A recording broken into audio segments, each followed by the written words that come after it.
তো পড়াই, কোরআন তো পড়লে সুন্দর জীবনে শিখবো আমরা। আপনি কত বছর ধরে এখানে আছেন?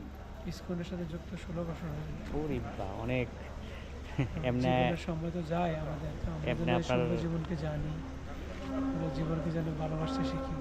তো আমরা কিভাবে জানবো নিজেকে? গ্রন্থের মাধ্যমে। হ্যাঁ, গীতা পড়বো। এই বিল্ডিংটা কিসের? এই বিল্ডিংটা এটা তো নতুন মন্দির ভগবান। নতুন মন্দির, মানে এটা পুরনো না? হ্যাঁ, এটা কবে হবে ইনোগ্রেশন? আরও 2-3 বছর লাগবে। আরও 2-3 বছর। এটা অনেক বছর ধরে বানাচ্ছে না? হ্যাঁ, আমি তো লাস্ট এসেছিলাম 2016-তে, তখন থেকে দেখছিলাম বানাচ্ছিল, তখন থেকে বানাচ্ছে এখনো। আপনার কোথায় বাড়ি? আমাদের ত্রিপুরা। ঘোরা কোথায়? ত্রিপুরা আগরতলা। আগরতলা কোথায়? আগরতলা মডেস্টেন এখানে। আপনি গেছেন ত্রিপুরা? আপনারা ইসকন মন্দির আছে তো হ্যাঁ, আমাদের, মৎস্যমণি গিয়েছি। মৎস্যমণি আমাদের বাড়ির সামনে, 5 মিনিটের রাস্তা। আচ্ছা, আচ্ছা। এটা উদ্বোধন কে করবে? এটা মহাপ্রভু কাকে পাঠায় বলা যাচ্ছে না, ওই সময় বলা যাবে। শুনলাম আমেরিকার প্রেসিডেন্ট। হ্যাঁ, সবাই আসতে পারে, ভারতের প্রেসিডেন্ট সবাই থাকবে, পৃথিবীর বড় বড় দেশের মহারাজ রাজারা আসবে। বলেছিলেন হরে কৃষ্ণ। সবাই সুন্দর জীবনকে জানা, আর জীবনকে জানার জন্য ভগবত গ্রন্থ লাভ করা, ভক্ত সঙ্গ করা, তাইলে আমাদের এই সুন্দর জীবন ধন্য হবে। তো আমরা কি নিয়ে যাওয়ার সময়? সেটাই।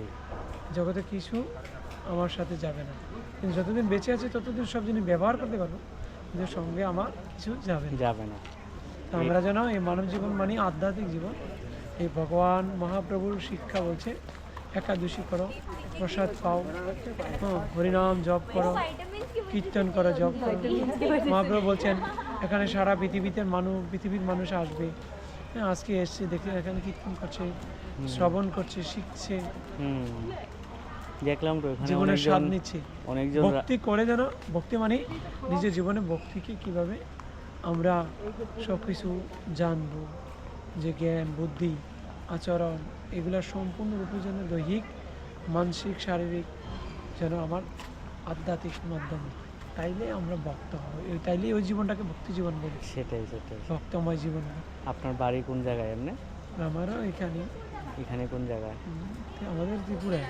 ত্রিপুরা? আপনি ত্রিপুরা? বক্সনগরে। বক্সনগর? আর তাহলে তো খুব ভালো লাগলো তো। ও আচ্ছা, নমস্কার। বক্সনগর আমার, সবাই তো দূর থেকে আসছেন, বক্সনগর আমার বোনের বাড়ি আছে। দূর থেকে আসেন, কিন্তু যেখানে হোক আমাদের এই সুন্দর জীবনকে যেন ধন্য করতে শিখি, আচ্ছা।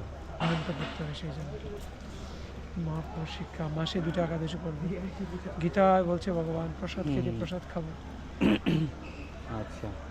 অনাথ হুম 4টা পাপ কাজ করবো না, নেশা করবো না, খারাপ সঙ্গে যাবো না, অসৎ সঙ্গে যাবো না, খেলাধুলা জুয়া খেলবো না, হুম এগুলো না করলে আমাদের টাইম পাস হয়। এটাই, শরীরটাকে যত ভালো রাখতে টাইম পাস পারবো। শরীরের জন্য তো দরকার আহার। আহার। শরীর যত পবিত্র আহার করবো, ততই আমি শারীরিকভাবে মানসিকভাবে ভালো হবে। সেটাই। ঠিক আছে। হরে কৃষ্ণ। হরে সবাই কৃষ্ণ। হরিনাম করবো। হরে কৃষ্ণ, হরে কৃষ্ণ, কৃষ্ণ কৃষ্ণ হরে হরে। হরে। হরে